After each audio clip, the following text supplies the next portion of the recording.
GG Bethelma, des actualités uniques, dynamiques et renversantes dans le journal TV.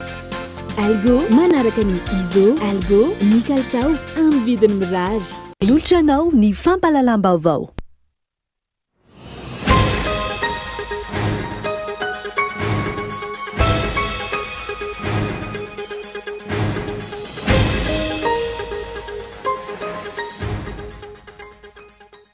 Pandray anjara mahery ny 3 arivo no nanatanteraka ny matso fanamariana ny 17 taona niverenany fahaleovan-tena sy ny niforoana ny foloalindahy malagasy tamin'ity androany ity nofoanana tamin'ny ora farany ankilan'ny fandraisana anjara ny tafika frantsay izay nolazaina fa handray anjara tamin'ity matso lehibe ity. Tokony aseho amin'ny fihetsika sy ny fomba fanao ny fitiava-tandrazana ho ny akamaroan'ireo mpanao politika naneho ny heviny taorian'ny matso lehibe teny Mahamasina androany na eo aza ny fankalazana tokony handray ny andraiky ny manoloana ny zava-misy ny tompony andraikitra isana ambaratongany. Zaza sahirana manodidina ny 100 no nisitraka fanomezana avy amin'ny antoko malagasy miara-miainga nandritra ny fankalazana ny fetim-pirenena tao Antsirabe nanotry n'izany tany an-toerana ny loholona Madagasikara avy amin'ny antoko malagasy miara-miainga. Tsy mbola mahaleo tena ara-toe-karena i Madagasikara hatreto na eo azy izay fiverenany fahaleovan-tena nandritra izay 13 taona izay mindrambola amin'ny any ivelany sika ary afarana avokoa ny akamaroan'ireo entana ilaina amin'ny fiainana andavanandro. Any ivelany misy avorivory ny raharaha Moscou sy Ukraine amin'izao fotoana izao tsy mbola hita hatramin'izao ny filopitarika ny milisy Wagner Prigozhin natao rian'ny korotana tany Moscou nandritra ny fidirana ankeriny nataon'ireo milisy Wagner hanozongozonana ny fitondrana Rosiana ny antsy prian'izay.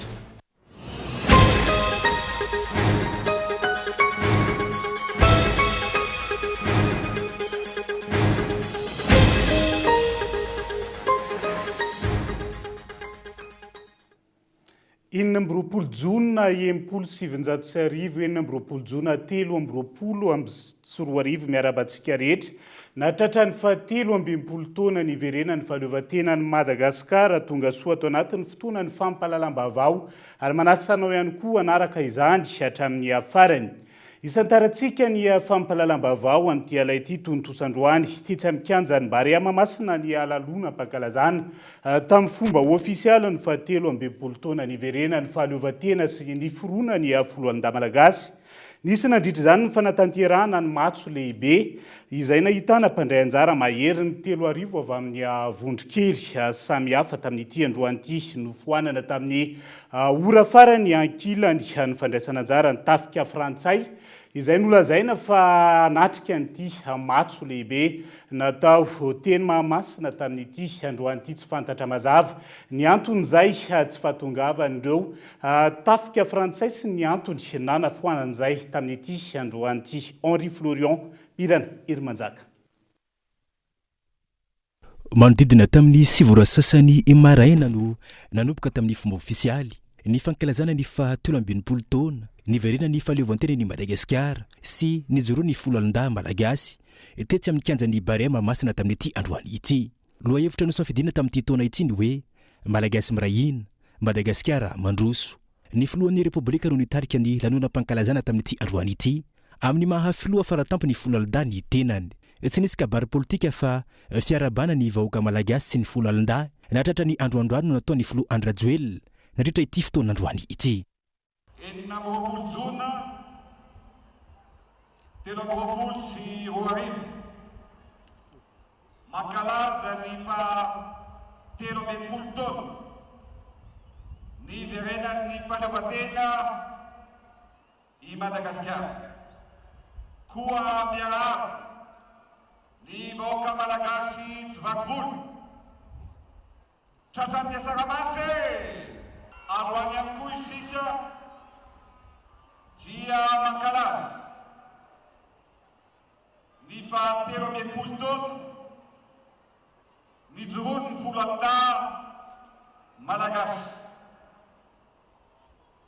Ianareo no tandroka arovozona mampanjaka ny fandriampahalemana miaro ny fiandrianam-pirenena ary anatanteraka ny matso lehibe eto amin'ity kianja Mahamasina kianja ny Barea ity. Taorian'izay niroso tamin'ny fisafonany andiatafika ny filoha Rajoelina Andry natritra ity fankalazana ity ary ny atomboka avy hatrany ny matso lehibe taorian'izay.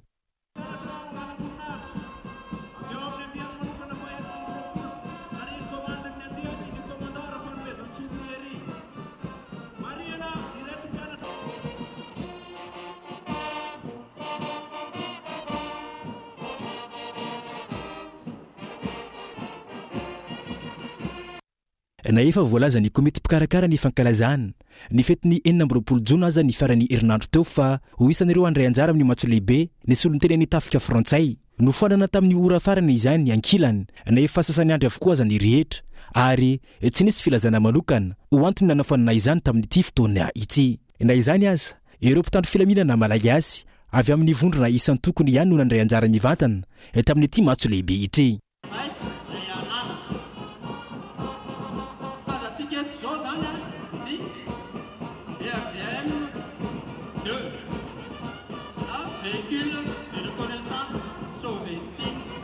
Ankoatr'ireo tsy tazana nandritra ny fankalazana ankilan'ireo filoham-pirenena teo aloha nandritra ny fankalazana ny faha 13 taona niverena ny fahaleovantena tetsy Mahamasina androany saika ireo mpanao politika izay miaradia amin'ny fitondrana ihany no nameno ny toerany.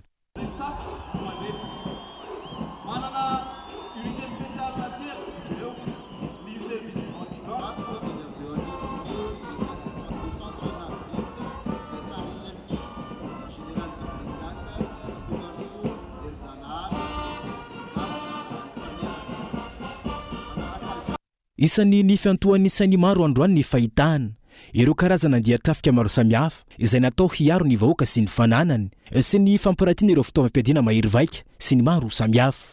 Raha ny fahitana ireo tafika eto amintsika izay naseho androany tokony hipetraka ny filaminam-bahoaka maherina ny nosy hoy ny vahoaka androany. Baraingo mipetraka araka izany ny antony mahatonga ny fitandrona ny filaminana ho mbola goragora amin'izao fotoana izao.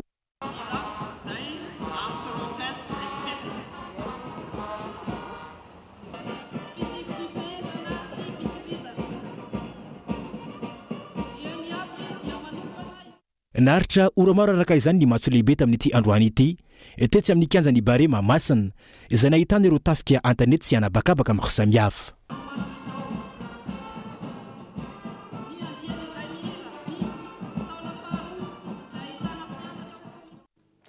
Ireny rafitinina ny zavanisy teny Mahamasina nandritra ny matso tamin'ity androany ity fa tokony aseho amin'ny fihetsika sy ny fomba fanao ny fitiavan-tanindrazana ho ny ankamaroany ny mpanao politika naneho ny heviny taorian'ny matso lehibe izay notanterahana teny Mahamasina tamin'ity androany ity na eo aza ny fankalazana tokony andrainy andraiky manoloana ny zavamisy amin'izao fotoan'izao ihany koa ny tompona andraikitra isan'ambaratonga ny manoloana ny tranga misy eto amin'ny firenena amin'izao fotoan'izao. Henri Florian. Mpanao politika maro samihafa no samy naneho ny heviny momba ny fiainam-pirenena sy ny fahitan'izy ireo ny fahaleovantenany ny Madagasikara izay efa mahatratra 13 taona tamin'ity androany ity tafiditra ao anatin'ny fankalazana ny 4 jona tetsy amin'ny kianjabe ny Barea Mahamasina. Mitsoro sy manamafy ny fiombonana ho an'ny fitiavan-tanindrazana ny fahatongavany vahoaka marobe nandrotrina ny fankalazana ny fetim-pirenena ho ny filohan'ny anteny miaram-pirenena Razanamaso Christine na eo aza ny zavatra mifamafao eto amin'ny firenena amin'izao fotoana izao. Mitsoro sy manamafy ny firaisana fiombonana ny fony rehetrarehetra indrindra ny tafika malagasy eo amin'izany atao hoe fiandrianana ary maharay any Madagasikara. Ny fahatongavan'ny olona maro fahatongavany olona maro olona midika zany fa entanina ny fitiavan-tanindrazana ny vahoaka malagasy ny fiandrianana na dia eo aza ny fiantsoana hoe tsy akalaza anjany fety fahinam-boabolitsona zany tsy mahasakana ny vahoaka malagasy zany satria efa mirehitra okoa ny vahoaka malagasy zany atao hoe fitiavana ny tanindrazana izany. Ny 4 jona dia tokony makalazana hatrany ary reny dia marika ny hoe mampavesa-danjany zany 4 jona fahaleovantena zany eo amin'ny vahoaka malagasy fa ny filazana hoe tsy tokony hakalazana ny sisa veriko fa fomba laolao maloto. Nanamafy ihany koa ny Premier ministre teo aloha Monja Roindefo fa tokony hanana ambopo sy fitaovan-tanindrazana ny mpanao politika sy ny vahoaka malagasy tsy mbaky volo. Namafisy ny pasteur Mayol ihany koa izany fa tsy tokony afangaro ny politika sy ny fankalazana ny fetim-pirenena tahaka izao. Amiko aloha za manokana Monja Roindefo dia everiko hoe tsy tokony hisy olana ny fankalazana ny fetim-pirenena androany satria ny vahiny ange hitatsika tamin'ny fotoana taloha reny ny filoham-pirenena vahiny hafa asaitsika ankalaza ny fetim-pirenena malagasy ka tsy hitako hoe inona ny olana amintsika samy malagasy amin'ny fankalazana ny fety-pirenena ka everiko hoe tsy ady hevitra zay mbola azo iadina hevitra mitohy ny tokony anaovantsika tsinotsinona ny asiny fetim-pirenentsika. Ny amiko manokana aloha zany ny fetim-pirenena zany dia fetin'ny vahoaka malagasy. Ny mpanohatra raha tsy tonga dia efa tandravatokoditra ny mpanohatra efa zay foana mahazatra hatramin'izay rehefa mpanohatra dia tsy tonga manatrika fetim-pirenena. Nefa ny fetim-pirenena tsy fetim-pirenena ny mpitondra na ny antokony mpitondra fa fetim-pirenena malagasy, fetin'ny fahatsiarovana ny fahaleovantena nazahoan'ny tafika ny izay fahaleovantena zay koa zany. Dikany zany fetim-pirenena zany ho an'ny malagasy na antoko-mpanohatra na ao amin'ny fitondrana dia tokony eo na neona ny firaisan-kina rehetrarehetra. Ny antoko-mpanohatra nge mbola hitondra ro aoriana eo raha hitondra indray izy dia misy mpanohatra indray tsy hanatrika zany ve ny anaovantsika ny fitaovan-tanindrazana. Nanamafy ihany koa ny loholon'i Madagasikara teo aloha Kolo Roger fa tokony handray andraikitry ny fahifampitsarana eto amintsika manoloana ny fivoany antota taratasy izay manamarika fa mizaka ny zoam-pirenena frantsay ny filoha Andry Rajoelina. Tokony tadiavina miankina amin'izy moa zany zavatra zany, miankina amin'ny HCC, VSA, miankina amin'ny CENI sa miankina amin'ny justice de première instance. Ny fahitako azy angamba ao amin'ny justice de première instance hatramin'izao mbola tsy nisy resaka avy amin'izany, avy amin'izany organisation anankiray zany fa tsy misy zavatra hoe mahambaika fa zavatra hoe ka handeha tsara firenena tsy azo atao kilalao, tsy azo atao mifotahitaitra. Ankoatra ireo rehetra ireo, tahaka izao kosa ny fanehoan-kevitry Norbert Lara Ratsirahonana manoloana ny zava-misy eto amintsika amin'izao fotoana izao sy ny tontolo politika amin'ny ankapobeny. Everiko efa betsaka ngamba ny adevitra momban'iny ary marina fa nisy nieritreritra ary hoe tsy tokony hanao fisafona ny tafika tsony izy androany kanefa dia raha mahita teo fa dia misafo ny tafika tanteraka izy ampilaminana tsy nisy zavatra hoe kirotanrotana natahaka an'izany everiko fa aleo dia miandry fifidianana dia any hitandreo any. Mandeha feo fa ianao ihany no ambadiky sy teny Andry Rajoelina marina ve zany? Hoe atsy ambadika na tsy atsy ambadika atsy ny zavatra mbola tsy mipetraka ny candidature-an'izy anizaka ahoana koa ny lazana hoe atsy ria fa dia rehefa miteraka ny candidature dia hitanareo ihany aiza nisy aho. Fa ny avy hoe mbola manohana ny fitondrana? Mbola manana ministra ny avy eo anaty fitondrana manohana tanteraka ny fitondrana fotoana. Niarany eka araka izany ny rehetra fa mitaky fomba fanaovana politika madio sy mahasoa ny fiainam-bahoaka ny eto amintsika ahafahana mitondra fampandrosoana ho an'ny vahoaka malagasy tsy vaky volo. Ireny ny zava-nisy tao Mahamasina sy ny fanehoan-kevitra ny fandraika tamin'izay fiverena ny fahatelo amby enimpolo taona ny fahaleovantena ny Madagasikara zay fa teny velany dia lamina ny fifamoivoizana teny Mahamasina sy ny manodidina tamin'ity androan'ity manodidina ny 704 ireo mpitandro ny filaminana na hetsika ho an'ity androan'ity ary saika feno mpitandro ny filaminana avokoa teny an-toerana sy ny manodidina raha ny androany Nela raha ny avizao. Ny lamina tamin'ny ankapobeny ny filaminana androany hateny Mahamasina sy ny manodidina.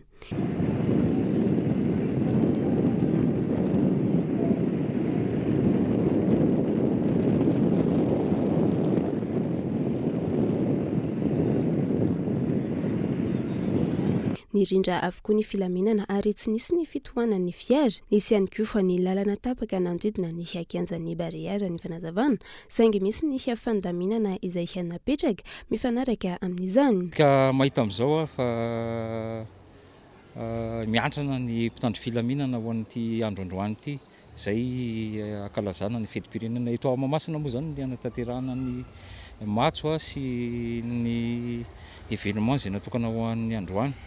dia mpitandro filaminana eo amin'ny efajato sy roa arivo eo ny ampiasaina androany, ao anatin'ny polisy ny tafika, ny gendarmerie. Dia sanina voalohany ny fitandrona ny filaminana ato anatin'ny stady ato zany miaraka amin'zareo eo anivon'ny présidence, ny aty ivelany ny Emoreg no mandray tanana, ny circulation moa zany ny polisy. Dia araka ny fahitantsika anazy zao milamina aloha ny androany hatreto amin'ilay oretenenantsika. Minavy manao matso ireo dia vomay anampy anamafy an'izay fitandronany filaminana zay androany. Ho an'ireo lalana tapaka efa misy ny alamina napetraka raha ny fanazavana. Anamafy ny fitandrona ny filaminana hatrany ireo mpitandro ny filaminana raha ny fanazavana ireo tompona andraikitra. Mahafinaritra ny mahita an'ireny sary samihafa ireny hoe mihetsika ny mpitandro ny filaminana saingy tsy tokony amin'ny andro ny asaramanitra toy izao ihany fa ilaina ny fanetsehana azy ireo amin'ny fiainana andavanandro manoloana ny tsy fandriam-pahalemana eto an-tany sy ny firenena amin'izao fotoana izao fa hiazo anatsirabe vetivetsika. Zaza sahirana manodidina zato no nisitraka fanomezana avy amin'ny antoko malagasy miara-miainga nandritra ny fankalazana ny fetim-pirenena tao Antsirabe tamin'ity androany ity tonga tany an-toerana ny loholona Madagasikara. Avy amin'ny antoko malagasy niara-miainga niaraka nankalaza izay fetim-pirenena izay niaraka tamin'ireo mpikambana ary nanatrika ny matso lehibe izay nitanterahana tao an-toerana ihany koa tamin'ity androany ity. Andrinirina Randriamiarsoa Korabe. Toy ny isa-taona dia tsy manadino ireo zaza sahirana ny antoko malagasy miara-miainga indrindra fa amin'izao asaramanitra izao. Ho an'ny aliny alahady 5 ny volana Jona 2024 lasa teo dia niavaka ny hetsika izay nataon'ity antoko ity teto amin'ny faritra Vakinankaratra satria dia nisy ny fizarana kilalao sy arendrina ho an'ireo zaza sahirana manodidina ny zato mahery teto Antsirabe. Taorian'izay dia nisy ny fiarahan'ny lohol'i Madagasikara tamin'ireto ankizy ireto nanao arendrina azo taty amin'ny gara narahan'ireo mpikambana marobe eo anivon'ity antoko ity. Zava-dehibe ny fiarahana amin'ny ankizy tahaka izao ny lohol'i Madagasikara mba hahafantaran'izy ireo ny lanjan'izany atao hoe fetim-pirenena izany. Zavatra natolotra moa zany dia arendrina natolotra sy zavatra maro vitsivitsy nankalazana ny fetim-pirenena. Na ny tanjona amin'izay dia mampatsiahy an'ireto tanora zany hoe ahoana zany hitsapany sy ankalazany sy ahitany an'izany fetim-pirenena izany. Raha fijeriko manokana le izy fetim-pirenena aloha ny zava-dehibe.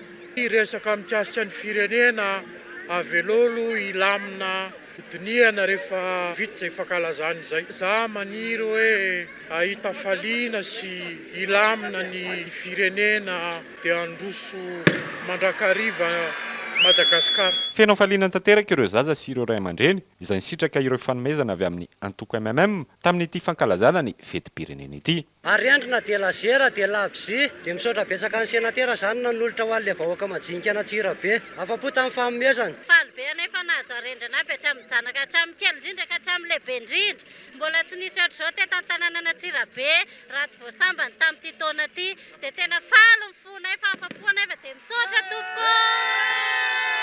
Ho an'ny androany faha 20 ny volana Jona kosa indray dia lamina tanteraka ny fankalazana ny fetim-pirenena izay notanterahana teto amin'ny manoloana ny tsangam-bato ny fahaleovantena teto Antsirabe. Natomboka tamin'ny fisafoana ny andeha tafika izany izay notarihan'ny prefet an'Antsirabe ary nofaranana tamin'ny matso lehibe.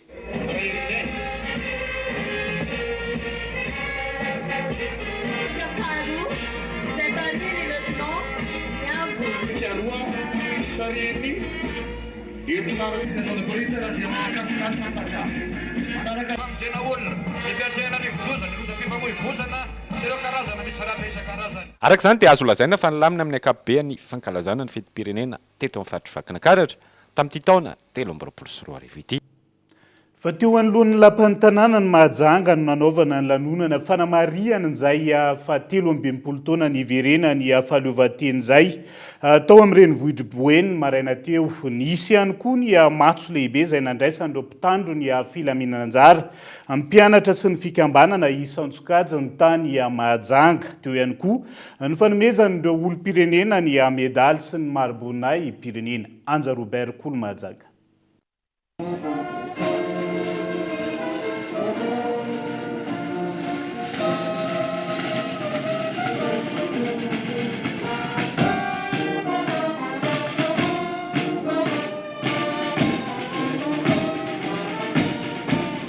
Tao anatin'ny filaminana tanteraka no nanamarian'ny vahoaka ny Mahajanga ny fetim-pirenena malagasy izay nankalazana ny 17 taona nazahoan'i Madagasikara ny fahaleovantena.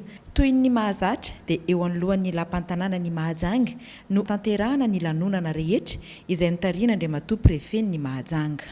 Miarabantsika vahoaka ny Mahajanga rehetra tratry ny saramanitry ny fetim-pirenena. 17 taona niverena ny fahaleovantena malagasy araky ny teny filamatra izay niainantsika tamin'ity taona ity dia malagasy mirahina Madagasikara mandroso. Isaorana manokana ny nandray anjara tamin'ny matso androany na ireo ataoko hoe miaramila, polisy, zandary teo ihany koa ny mpianatra isan-tsokajina, ny fikambanana, ny herivelona rehetra fa tena mahavelombolo ary mampirearea ny niainantsika n'izany fetim-pirenena tamin'ity 2024 ity. Azo lazaina zany fa nizotry amin'ny atsakany sy andavana ary amin'ny tena izy izay fankalazana ny fetim-pirenena zay.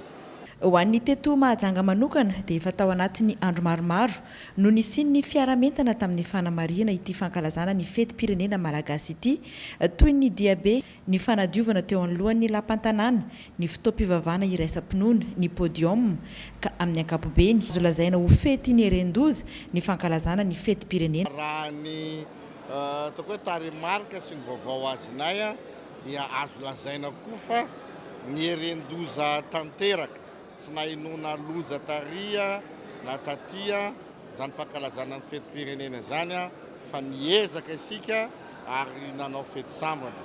Betsaka ny olona tonga nijery ity matso izay natao teto anoloan'ny lampan-tanàna ny Mahajanga ity ny maraina ny 29 ny volana Jona. Nisy ihany koa teto ny lanonana ho fanolorana ny medaly sy ny mari-boninahitra isan-tsokajiny ho an'ireto olom-pirenena ireto. Fa toy ny tany amin'ny faritra hafa manerana ny Madagasikara dia tsy diso anjara tamin'ny afomanga lehibe izay natao teny amin'ny village touristique sy ny filalaovana arendrina ny aly ny 12 ny volana Jona ihany koa. Fa tao amin'ny kianja moderna Pasambazano nanatontosana ny matso lehibe nentina nankalazana ny 17 taona niverena ny fahaleovantena tao amin'ny renivohitry ny afatra Matsiatra ambony. Ankoatr'izay misy 9 ireo notolorana mari-boninahitra, 3 officier de l'ordre national ary 10 ireo nomena ny commandeur, ny enatsy toy ny isa-taona ireo mpandray anjara tamin'ny matso sy ireo sekoly nandray anjara ary ny ena ihany koa ireo tonga nijery izay matso izay tamin'ity androany ity. Fa iverina ao anatin'izay fanamarinana ny 17 taona niverena ny fahaleovantena ny Madagasikara izay atrantsika fa iverina eto andrenivohitra eto Antananarivo sy manodidina hiazo ny manandrina vetivetsika. Tolonombo goavana no nentin'ny commune Manandrina anatin'ny district Antananarivo Avaradrano nanamarinana ny 29 ny volana Jona tamin'ity androany ity vahoaka maro arak'izany ny vololanina teo anoloan'ny commune sy ny manodidina ary nandray anjara tamin'ny savikomby avokoa na ny lahy na ny vavy tamin'ity androany ity. Nanomboka tamin'ny folora maraina, vahoaka maro no tonga namaly ny antson'ny commune Manandrina anatin'ny district Antananarivo Avaradrano anatin'ny tolonomby nampalaza ny commune nandritry ny fanamariana ny 20 Jona. Tonga tamin'ny 12 katroka no sokafana tamin'ny fomba ofisialy ny tolonomby izay nitolomana omby miisa 13.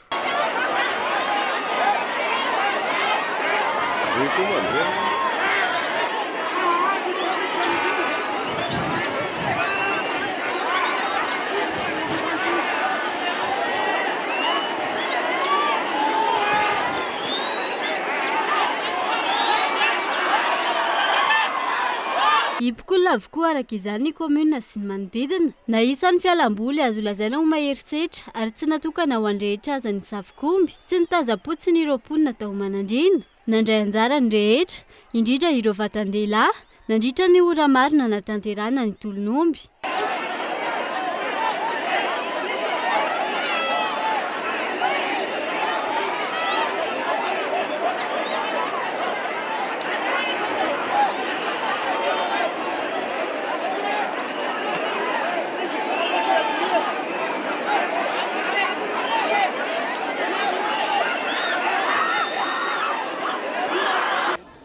mahafinaritra be atrizay ny iainako isan-taona zany fitaona teto fa androany tena nafinaritra indrindra ny tolon'omby sady naharitra no mivoaka aloha ny omby sady maro koa ny omby nafinaritra be mihitsy ny androany. Raha ohatra anahy manokana zao dia juste nanenjikomby fotsiny izay ombin'olona rehetrarehetra teny dia nenjehana daholo dia izay ihany. Metanetana tsara mihitsy ka sady falo metanetana no matahotra an'le mijery ny olona mitolona koa misy tena masana efa ny omby masika. Fitiavana amin'ny manandrina aloha zany voalohany indrindra satria ny tolon'omby zany tena mampalaza na manandrina dia io zany zavatra tsy azonay ho ariana mihitsy io fa tsy maintsy manao zay. Tsy haiko inona zany zavatra teneko be dia be mahafinaritra fotsiny izy. Tena zavatra ankafizany raha samy misavika sy ny kilalao ety dia iny tena ankafizany atao manandrina. Tsisy nanahirana sady tsisy nampitahotra anay fa anfonay madio na sahinay nanao anazy.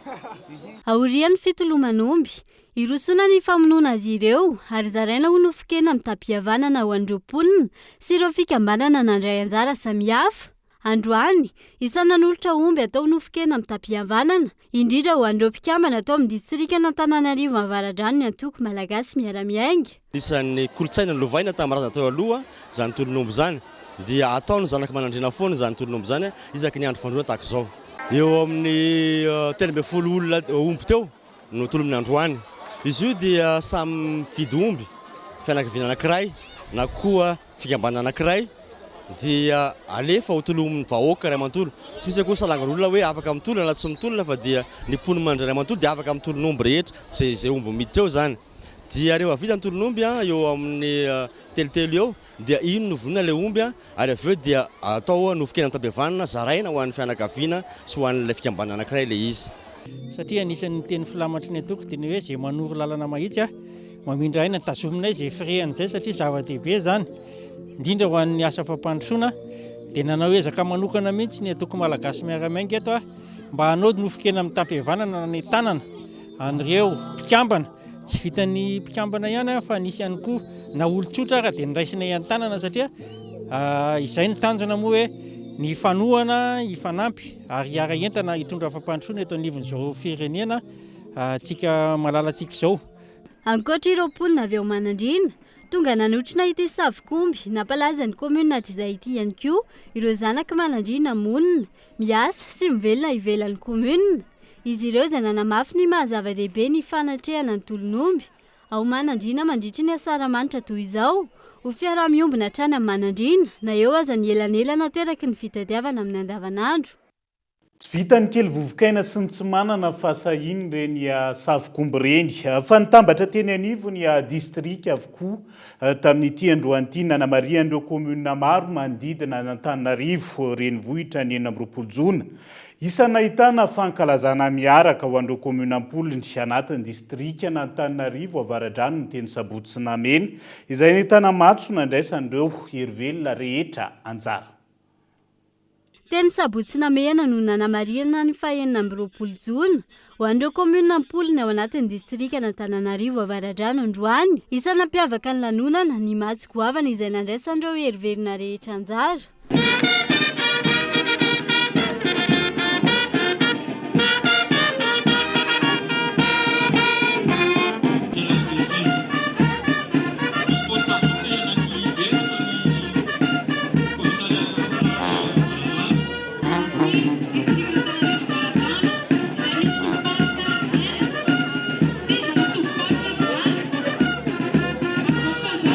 Ankoatra ny matso goavana izay nahitana ny fandraisana anjara an'ireo herivelona maro avy amin'ireo komunam-polony mandrafitra ny distrika Antananarivo Avaradrano. Fotoana nanolorana ny mari-boninahitra ho an'ireo rehetra navita be avy amin'ireo komuna voakasika ihany koa ny androany.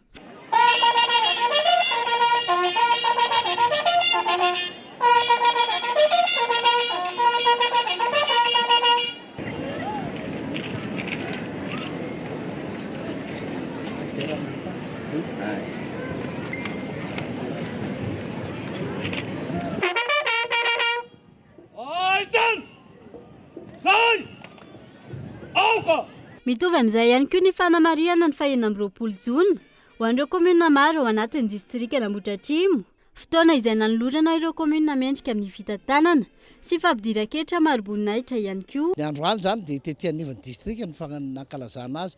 Ny zatra maromaro koa zany azo sintomina teo anivon'ny distrika satria anisan'ny mena tao anatin'ireo distrika 420 ireo zany komuna 420 mandrafitra ny distrika Ambohidratrimo nahazo sertifikato zany ny komuna Ambohidratrimo. Sertifikato zany fa mari-pakasitrahana fahaizana mampiditra hetra voalohany ato anatin'ny distrika Ambohidratrimo voninahitra Atsibika moa zany dia tsy nataonay apatam-bary mihitsy satria nandritra zay voataona ny tantanana zay tsy mananana azo lazaina fanampiana amin'ny vatana na lehibe na goavana avy any fitondram-panjakana afahana manamboatra na manao na manarina na mikojakoja ny ireo infrastructure misy eny anivon'ny komuna zay tena fototra ny fampandrosoana dia anisan'izany zany nanaovanay paikady voalohany iny stratégie tena aheverina hoe tsara sy fitantanana mahomby tamin'ny resaka fampidirana hetra ny rana ny asa tamin'ny centre fiscal sy ny contribution. Ankoatra ny fankalazana ny anivon'ny distrika maro, mitoy eo anivon'ny komuna hatrany ny fanamariana ny 20 Jona amin'ireo karazana hetsika samihafa amin'izao alina izao. Hoy ireo ben'ny tanàna avy amin'ireo komuna maro ka nasana ny rehetra trano mariky ny fiombonam-po amin'izay fanamariana ny 17 taona niverenany ny fahaleovantena izay. Dia izay ihany koa no hoentsika amin'ny sendra vetivety ao anaty doka fohy ny mahakasika ny vaovaony ely tao Toamasina momba ny filazana mpitantana lycée teknika iray fa tsy mahazo ny bulletin de note 3e trimestre ny mpianatra tsy namonjy ny filaharana na ny défilé tamin'ity androan'ity eo ihany koa ny tantarany 20 Jona 750 ampany amin'ny fanadihadiana sy vaovao misongadina mbola hoentina aminao rehefa avy eo mandrapitafa vetivety.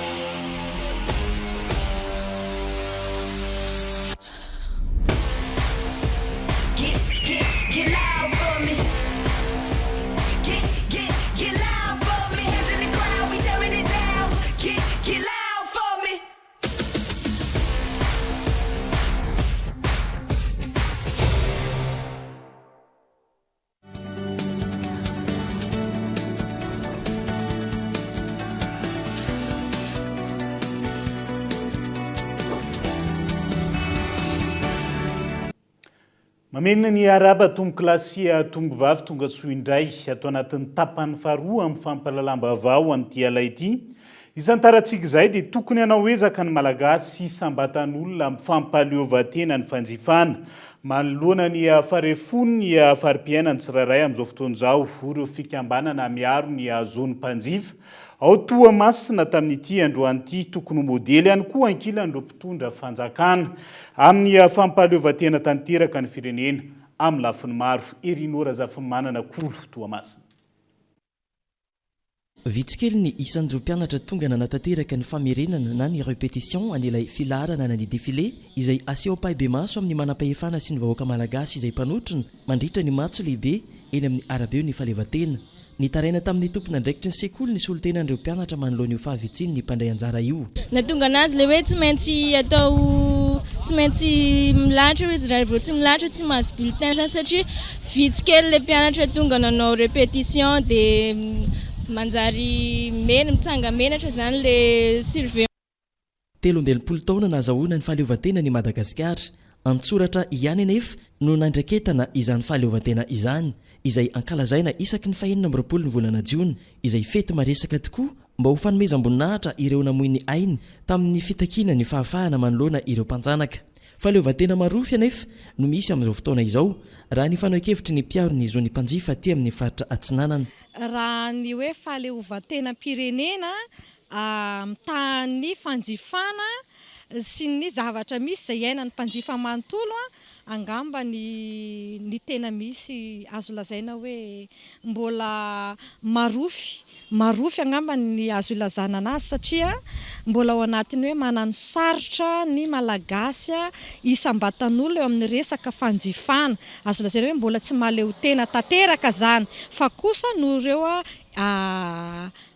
tolona izay nataon'ireo ray aman-drenitsika tany aloha izay isorana anazy ireo ny ady mafy mba nanantsika an'izay fahaleovan-tena-pirenena zay tokony hiezaka zany tsika isam-batan'olona iaina amin'izany atao hoe mahaleo-tena zany hoe atomboko amiko atomboko aminao atomboko amintsika rehetrarehetra zany no mianatra miaina tanteraka ao anatin'izay fahaleovan-tena zato isan-jato zay tokony hitoetra ho modely hatrany ho an'ny vahoaka malagasy ny mpitondra fanjakana eto Madagasikara raha tiana ny ampaleo-tena ny olom-pirenena izay tokony hisitraka ny fahaleovan-tena amin'ny lafin'ny fanjifana. Biby tsy misy lohany ozy izy ny fitenenana zay tsy izy ka mitodika foana zany amin'ny fitondram-panjakana izay modely tanteraka ao anatin'izay sehatra rehetrarehetra entina hampandroso ny firenena zay zany hoe tompon'andraikitra voalohany aloha zany ny fitondram-panjakana ao anatin'izay fahaleovan-tena zay ary rehefa maka zay mifanandrify anazy ny ao amin'ny fitondram-panjakana maka tahaka ho azy ny isam-batan'olona ty dia mino fa rehefa miara-mientana miara-miainga miara-mirona ny isam-batan'olona tokony andeha milamina zany hoe fahaleovan-tena zany tokony iaina ao anatin'izay hoe fahaleovan-tena tanteraka izay isika malagasy. Tamin'ny ankapobeny nilamina ny fikarakarana ny matso lehibe teto amin'ny arabe ny fahaleovan-tena izay nandraisan'ny erivelona rehetra anjara. Nahitana fiainany kosa raha ny isan'ny afomanga izay narefotra teto amin'ny abakabaky ny Modranomasina teto Toamasina ny aliny 520 ny volana Jiona. Ijanona ny Toamasina izay hatransika ao anatin'ity vaovao manaraka ity. Ny eto amin'ny tambazotra sosialy Facebook hatramin'ny omaly ny filazana navoaka na mpitantana lycée technique et professionnel ato Toamasina fa tsy mahazo ny bulletin de note 3e trimestre ny mpianatra tsy hamonjy ny filaharana ny défilé tamin'ity androany ity. Vitsikely ny isan'ireo mpianatra tonga nanatanteraka ny famerenana na ny répétition an'ilay filaharana na ny défilé izay aseho ampahibe maso amin'ny manam-pahefana sy ny vahoaka malagasy izay mpanotrona mandritra ny matso lehibe eny amin'ny arabe ny fahaleovan-tena. Nitaraina tamin'ny tompon'andraikitry ny sekoly ny solotenan'ireo mpianatra manoloana io fahavitsiny ny mpandray anjara io. Natonga anazy le hoe tsy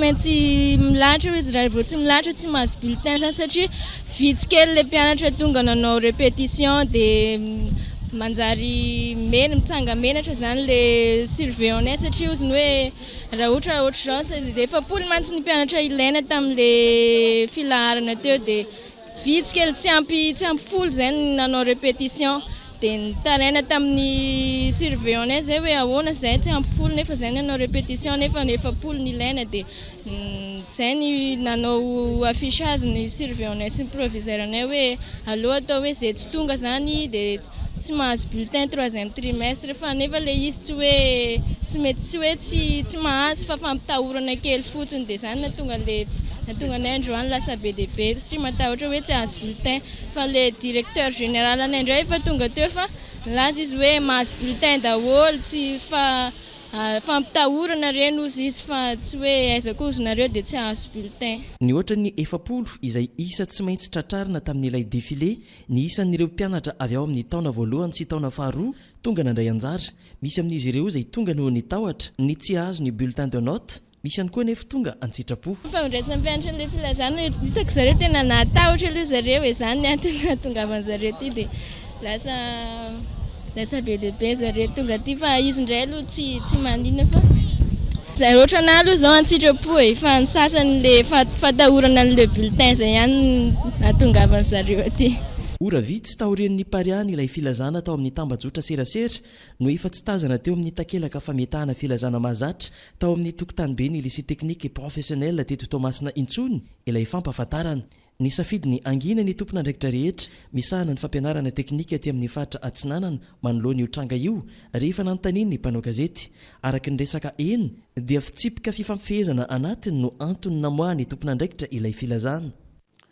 Fanao io aza ny fahaleovan-tena ny Madagasikara tao anatin'izay 13 taona izay tsy mbola mahalotiana raha toekareny Madagasikara raha ny zava-misy hatreto mindram-bola amin'ny any velany sika raha ny zava-misy amin'ny fiainana andavanandro ary afarana avokoa ny ankamaroan'ireo entana ilaina amin'ny fiainana andavanandro Gaeton Andriatsilavo. Tsy mahafehy ny mpitondra antsika rehetrarehetra rehefa mpitondra mihitsy hatrany ambany ka hatrany ambony tsy mahafehy miankin-dohany any ivelanytsika.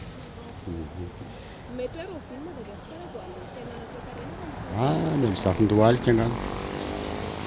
Mbola tsy malety ny Madagasikara satria mbola miankina amin'ny famatsim-bola ny avy any ivelany. Zay ny fahafantarako azy. Dia mbola tsy ampy loatra ny fahaleovantena ny Malagasy. Tokony amorona orinasa mba iasan'ireo tsy anasa ireo.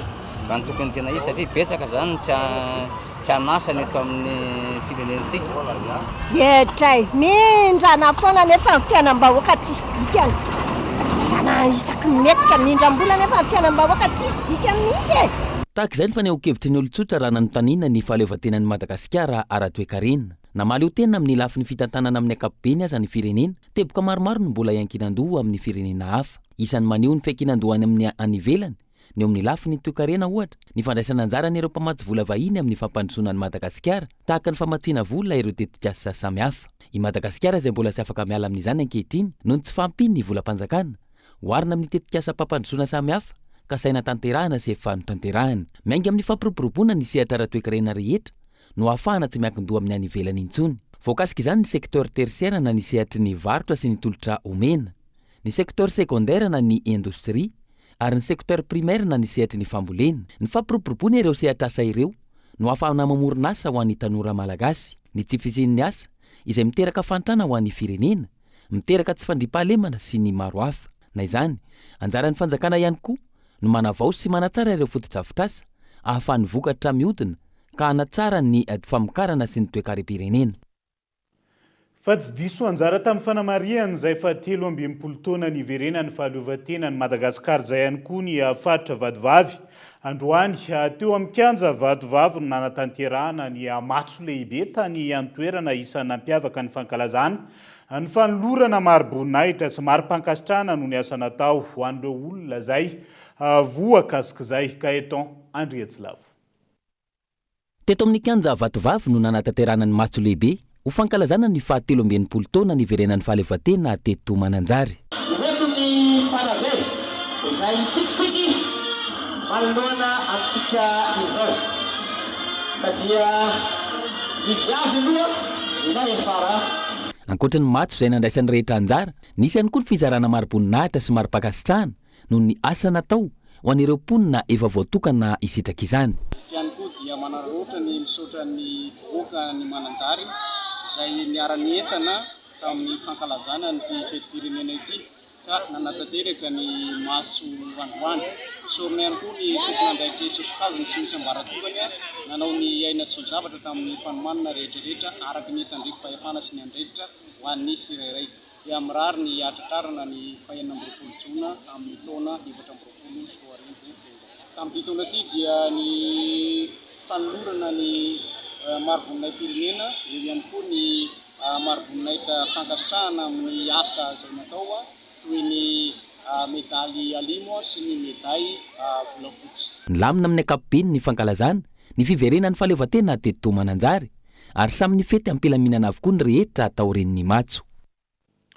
Fa daty manatantara amin'ny firenena malagasy ny andro ny 9 jona. Andro fankalazana ny fiverena ny fahaleovantena vokatry ny ady natao sy ny tolona natao ihany koa. Andeha ho tsahivitsika fohifohy ao anatin'ity fanadiadiana manaraka ity ny tantarany izay 9 jona 1700 izay. Kaeton Andriatsilavo. Feno 13 taona katroka androany niverenan'ny fahaleovantenan'ny Madagasikara fa tsy ny fahazony ny fahaleovantenany araky ny fomba fiteny mahazatra ny maro. Anisan'ny fanjakana nankatoavy ny fireneny rehetra maneran-tany Madagasikara mialohan'ny nidiran'ny mpanjanaka frantsay teto amintsika ny taona 577. Isan'ny nahitana izany ny fifanarahana vita sonia tamin'ireo firenena lehibe tany ivelany. Ny 13 oktobra 1777 ohatra tamin'ny andro ny radama voalohany vita sonia ny fiarahana tamin'ny fanjakana Britanika. Teo ihany koa ny fifanarahana tamin'ny fanjakana frantsay izay nosoniavina ny 12 septambra 1777 tamin'ny andro ny radama faharoa izay noavaozina ny 9 aogositra 1777. Nisy ihany koa ny fifanarahana tamin'ny fanjakana Amerikanina vita sonia ny 14 febroary 1777 ary nisy ihany koa ny fifanarahana tamin'ny fanjakana Allemagne ny 15 Mei 1777. Nanana ny lanjany teo amin'ny fifandraisana tamin'ny anivelany ireo ary nanapirofo fa nanana ny fahaleovantenany sy ny maha izy azy ny fanjakana malagasy mialohan ny fanjanahantany adindro misesy tamin'ny 3:7 hatramin'ny 5:7 sy tamin'ny 4:7 hatramin'ny 5:7 no nentin'ny frantsay namelezana ny Madagasikara ary natonga ny malagasy ho zanatany ny frantsay rehefa resy ny tafiky ny mpanjakavavy Rana Valona fahatelo izay mpanjaka farany tao anaty rova rava tamin'izany ihany koa ny fanjakana malagasy vao nendony ny fanjanahantany efa nisy ny hetsika natao hanoerana ny fakan'ny frantsay ny tany malagasy raha ny tantara fahaleovantena ara-politika amin'ny ankapobeny ny andohan'ny fiverenan'ny fahaleovantenan'ny Madagasikara ny 20 Jona 1700 tany amin'ny taona 1700 kosa vao nivelatra izay fananan'ny Madagasikara ny fahaleovantenany izay ny famotora-keloka fahobe amin'ireo voaroiroy no ny raharaha 1700 1700 no andraikitra lehibe no raisin'ireo mpanao politika nijoro tamin'izany fotoana ho fanoerana ny fanjanahantany ankoatr'izay ny fototra tamin'ny fitakina ny famerenana ny fahaleovantenam-pirenena raha tsy ivona 17 taona androany no nikopaka voalohany teo Mahamasina ny sainam-pirenena fotsy mena maitso andro vitsy mialohan'io no nanao soni ny fanamariana ny fiverenan'ny fahaleovantenan'ny Madagasikara ny filoha Philibert Tsiranana sy Jean Foyer solotena ny gouvernemanta frantsay 17 taona teorina miankina amin'ny tsirairay ny fitohizan'ny fananan'ny Madagasikara ny fahaleovantenany na tsy mbola maro no lesoka tsy maintsy arenina tao anatin'izay 17 taona ny verenan'ny fahaleovantena izay fanangina avokoa tao anatin'ny arotona farany ny ankamarony ireo mpivarotra sakafo fatao vody ambavafo teny Analakely sy ny manodidina raha ny fanadiadiana tamin'ity fahenina amby 20 ny volana Jona ity tsotra ny anton'izay raha ny fanazavany ireo mpivarotra teny an-toerana tamin'ity androan'ity tsy manambola ny malagasy raha ny fanazavany izy ireo Daniela Mino Arso nanararoatra ny varotra avokoa androany no ny tsy fisinany ankamaroany ireo mpivarotra hita madinika raha ny hita teny Analakely sy ny manodidina raha ny fanadihadiana natao tsy nandeha nitsenan'ireo mpivarotra raha hoarina tamin'ny 3 taona lasa raha ny fanazavana ntsena mangina be taonany hatrany taona lasa mangina be ntsena tsy mitovy any ohatran'ny taloha sao ny entana mangina tena ntsena zany tena mangina dia lasa miaina araka izay koa le any tsy manambolaka raha vidim-bary fotsiny jerevana raha vola rayal efa tena tsy miteny tsony zany raha banga rayal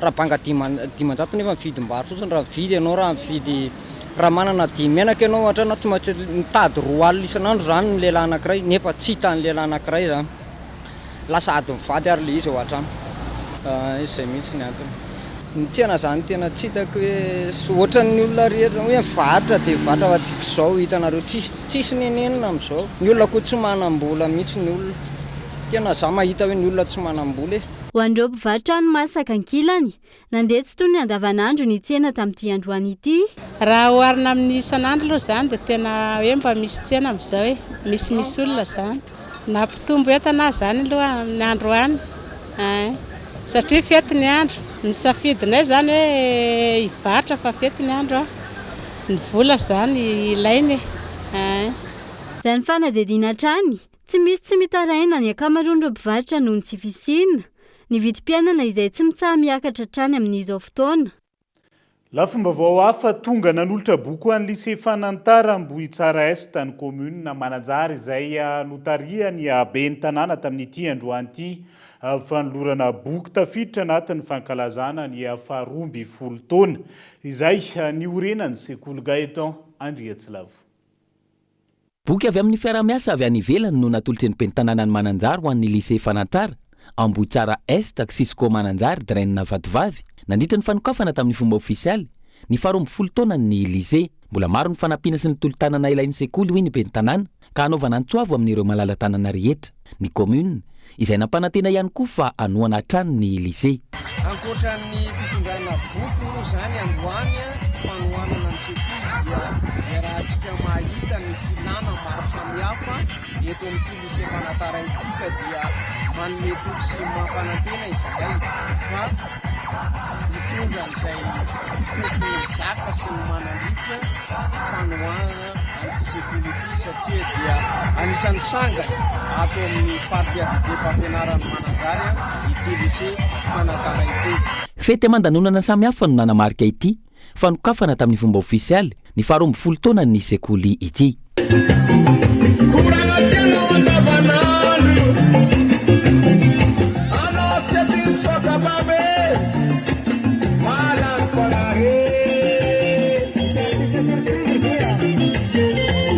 Ny 4 Oktobra 2024 no niorina ny sekoly ka airpon'ny fokon'olona madiodio no nanorenana ny fotodrafitrasa tamin'izany fotoana.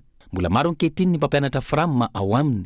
Raha ny vokam-panadinana manokana, manodidina ny 900 hatrany zany tao anatin'ny 3 taona nifanesy, ary miisa 400 ny mpianatra hiatrika bakalorea amin'ity taona ity. Tao anatin'ny fanamariana nyity fetim-pirenena ity hatrany nitondra fanomezana ho an'ireo ankizy avy amin'ny tokantrano sahirana ao amin'ny fokontany Betaritarika komuna ambony vohitra Toliara ny antoko malagasy miara-miainga ao Atsimbo andrefana amin'izao fankalazana ny fetim-pirenena izao Bonhomme Élisée Koltoriara.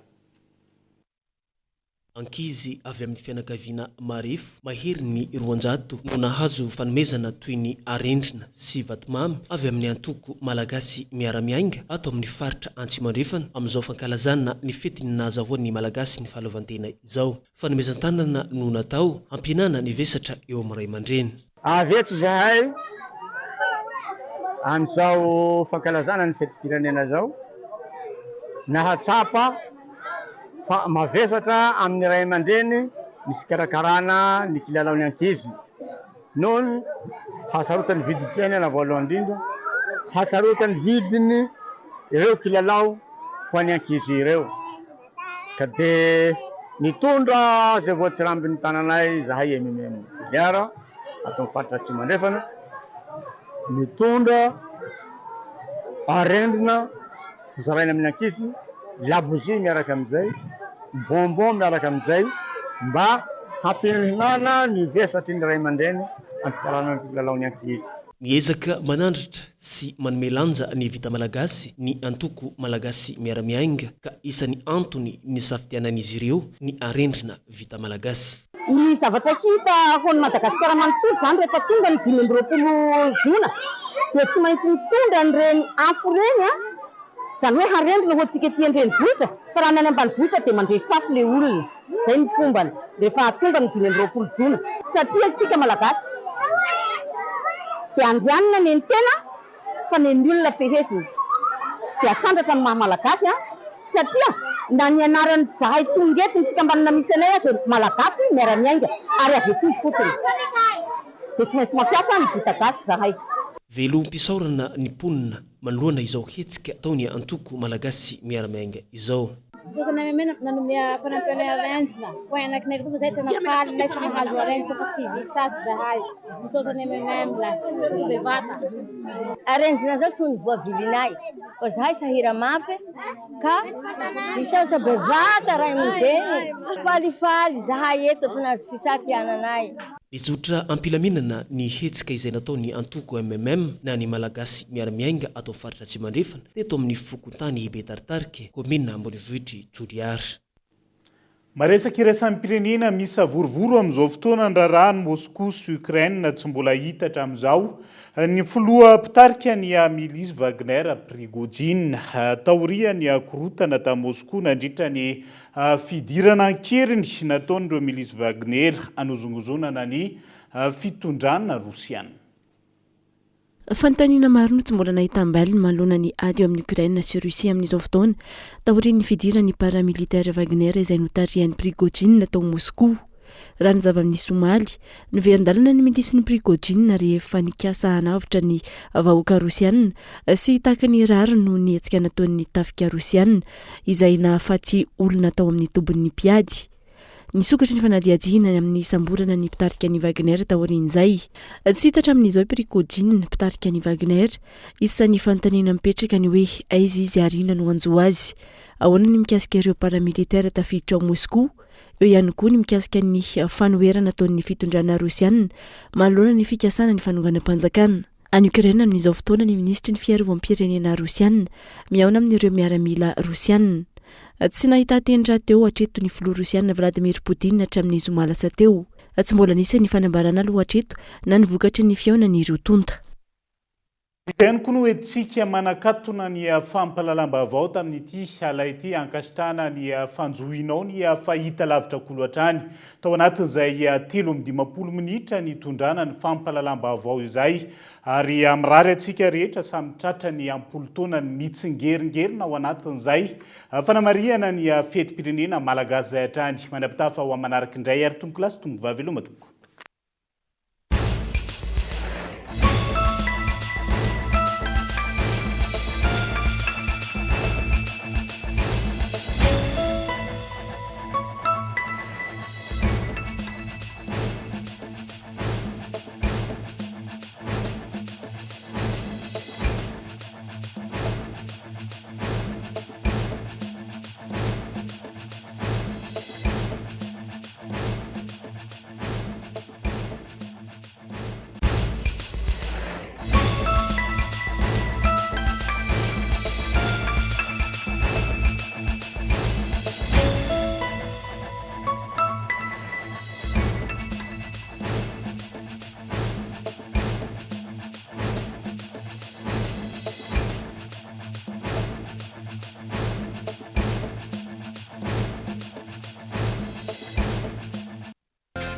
Algo manaraka ny Izo, Algo ny kalitao amin'ny vidiny mirary.